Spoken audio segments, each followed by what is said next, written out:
अपना लेकिन चाल वाकई स्टॉक स्पेसिफिक मूव्स तगड़े हैं। हाँ, सेबी का कंसल्टेशन पेपर क्या इम्पैक्ट करेगा मार्केट पे, या फिर हमें थोड़ा सा कॉशियस रहना होगा जब वो फाइनल अपडेट्स आएंगे, समझेंगे, उस पर आगे बातचीत होती रहेगी। पर उससे जुड़े कुछ स्टॉक्स मेंशन करता हूं। सेबी का कंसल्टेशन, वैसे सेबी ने रिपीटेड वार्निंग्स दी थी, तब पता चल गया था अपने को, इवन गवर्नमेंट की तरफ से वार्निंग्स आ रही थी, तो बजट में भी कुछ एक्शन आना था ऐसा पता था अपने को। और बजट में क्या हुआ था, फ्यूचर्स और ऑप्शंस दोनों में एसटीटी बढ़ा दिया गया था, सिक्योरिटीज ट्रांजैक्शन टैक्स। और सेबी की रिपीटेड वार्निंग्स हाईलाइट कर रही थी किस तरह के फ्रॉड क्रिएट हो रहा है। और अब जो कल कंसल्टेशन पेपर आया है वो कह सकते हैं इन्वेस्टर प्रोटेक्शन की तरफ, मार्केट स्टेबिलिटी की तरफ, और एफएनओ में जो एक्सेसेस हो रहे हैं उसको कंट्रोल करने की तरफ बढ़ रहे हैं। तो दो स्टॉक्स के साथ शुरुआत कर रहा हूं। एंजल वन, ये retail full service broking house, one of the leading, और रिटेल पार्टिसिपेशन इसके थ्रू बहुत है। इनकी वेबसाइट खुद ही कहती है हमारे 4.4 करोड़ एंजल वन के डाउनलोड्स हैं। इस तरह से इन्होंने पैर जमाया था दिनेश ठक्कर साहब का। एंजल वन जब से वो ऐप आया था, नाम बदला था, गजब कर रही है कंपनी। अब अगर एफएनओ की ट्रेडिंग को कर्टेल करने की कोशिश, एक्सेस मार्जिन्स, मॉनिटरिंग, कॉन्ट्रैक्ट के साइजिंग अपसाइज कर देना, ये सब इवेंचुअली इंपैक्ट करेगा। और खास तौर पे हाई फ्रीक्वेंसी ट्रेडर्स के लिए अब इस तरह का पैसा जुटा पाना मुश्किल होगा। अपफ्रंट मार्जिन देना, एक्सपायरी के समय और मार्जिन बढ़ जाना, कॉन्ट्रैक्ट के साइज फेज में बढ़ते चले जाना, ये सब डेटरेंट हो गए। तो एंजल वन लाल रखा है मैंने, हालांकि मैंने लाल तब भी रखा था जब बजट का आउटकम आया था, पर उसी दिन स्टॉक फट गया था। तो स्टॉक की चाल से मतलब नहीं है, लॉजिक से लाल रखा है। दूसरा, शेयर इंडिया सिक्योरिटीज को लाल रखा है। भाई इस देश में इनकी वेबसाइट खुद ही कहती है, इन्होंने कितनी बार चर्चा हुई थी कि इन्होंने एफएनओ स्पेस में बहुत दबदबा बनाया है। ऑप्शंस ट्रेडिंग का 5% से ज्यादा का मार्केट शेयर इंडिया सिक्योरिटीज के पास है। अब उसी मार्केट को कल्टिवेट करने जा रहा हूं, इसीलिए मैं लाल लेके जा रहा हूं। पर एक स्टॉक ग्रीन है इन डेवलपमेंट्स के बीच में, पर वो नीजक रिएक्शन में लाल ही रहेगा। पर इवेंचुअली, नॉट नेसेसरली आज के लिए, पर इसको अपन रडार पे रखेंगे। पता नहीं ये लॉजिक कितना सटीक बैठेगा नहीं बैठेगा। बीएसई को मैं ग्रीन कर रहा हूं, बट ऑब्वियस आज लाल में रहेगा। इसके धंधे पे भी तगड़ा इंपैक्ट है। वीकली एक्सपायरी इसकी भी दो खड़ी हुई है, उनको भी कर्टेल करने की तैयारी कर रही है सेबी। ये कह रहा है हर एक्सचेंज एक वीकली एक्सपायरी डिसाइड कर लो अपना बेंचमार्क कॉन्ट्रैक्ट। खैर, पर ये अब होने वाला है इवेंचुअली, होपफुली बीएसई के एडवांटेज में जाता हुआ नजर आएगा, क्योंकि ये मौका मिल रहा है इनको एनएससी से वॉल्यूम्स के फ्रंट पे कंपीट करने के लिए। अगर ये अपना स्ट्रैटेजी सही से रखे तो बहुत अच्छी लेवल प्लेइंग फील्ड मिली है एनएससी से कंपीट करने के लिए। उसको अपने सारे वीकली कॉन्ट्रैक्ट रद्द करने पड़ेंगे, एक पे आना पड़ेगा। आप भी एक पे हो गए। वो अगर निफ्टी का खोलते हैं, आप बैंकेक्स का खोल दो वगैरह, वो तो खैर उनके थॉट प्रोसेस होगा। इसीलिए इवेंचुअली ग्रीन, नीजक अपनी जगह है।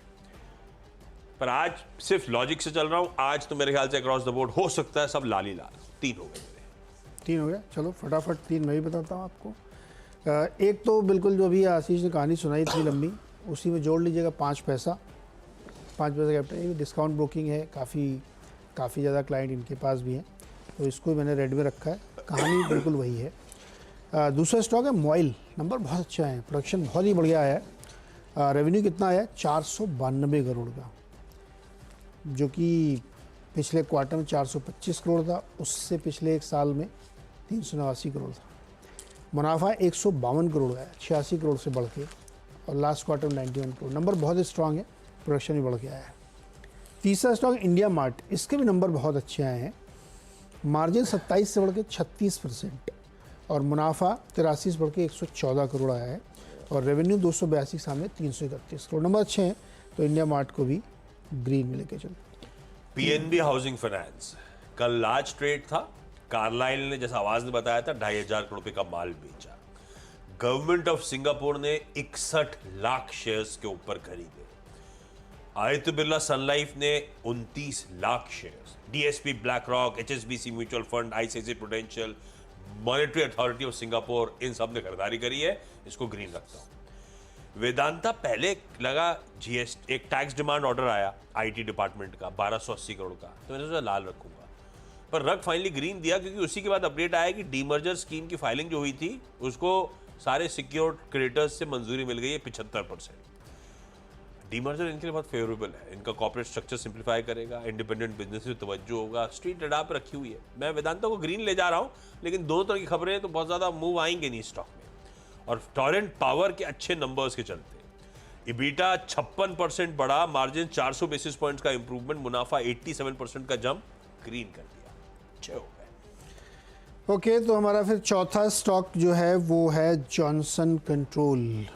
घाटे से कंपनी मुनाफे में आ गई। 41 करोड़ का नुकसान था पिछले साल इसी क्वार्टर में, और अब वो बढ़ के हो गया, मतलब इस साल हो गया 37 करोड़ इस क्वार्टर में, और 1000 करोड़ का रेवेन्यू इन्होंने दिखाया है। ये भी ऑलमोस्ट डबल कर सकते हो, 550 करोड़ से बढ़ के हुआ है। तो नंबर इसके अच्छे हैं, और प्रॉफिट बिफोर टैक्स भी करीब 50 करोड़, ये भी प्रॉफिट में आ गया, नुकसान था पहले। फिफ्थ स्टॉक है मैक्रोटेक डेवलपर्स लोढ़ा जी, और इनके नंबर भी बहुत शानदार हैं। 960 करोड़ का एबिटा क्लॉक किया इन्होंने। प्री सेल्स 4000 करोड़ से ज़्यादा की, 20% की ग्रोथ दिख रही है। 3 नए प्रोजेक्ट लॉन्च कर रहे हैं जिसमें 11000 करोड़ की वैल्यू दिख रही है इनको, और मुनाफा लगभग 200% बढ़ा है, 480 करोड़, नंबर बढ़िया है। छठवां स्टॉक है इंडस टावर। इसमें एक बाईबैक आया है, बट वो तो बहुत ही क्लोज टू प्राइस है, लेकिन इसके नंबर्स बहुत ही अच्छे, बहुत अच्छे नंबर आए हैं। करीब करीब 2000 करोड़ रुपए का प्रॉफिट उन्होंने बनाया है। क्वार्टरली भी बहुत ज़बरदस्त ग्रोथ है, और ईयरली तो ग्रोथ है ही है। एबिटा 4600 करोड़ से ज़्यादा निकल गया है, तो नंबर बहुत ही स्ट्रॉन्ग है इंडस टावर के, और साथ ही वो बाईबैक थोड़ा सा किया है, तो मुझे लगता है इसको रडार पे रखना चाहिए। तो अब हो गए दोनों टीम के 6-6 स्टॉक। एक छोटा सा ब्रेक, और उसके बाद अगले 4-4 स्टॉक्स।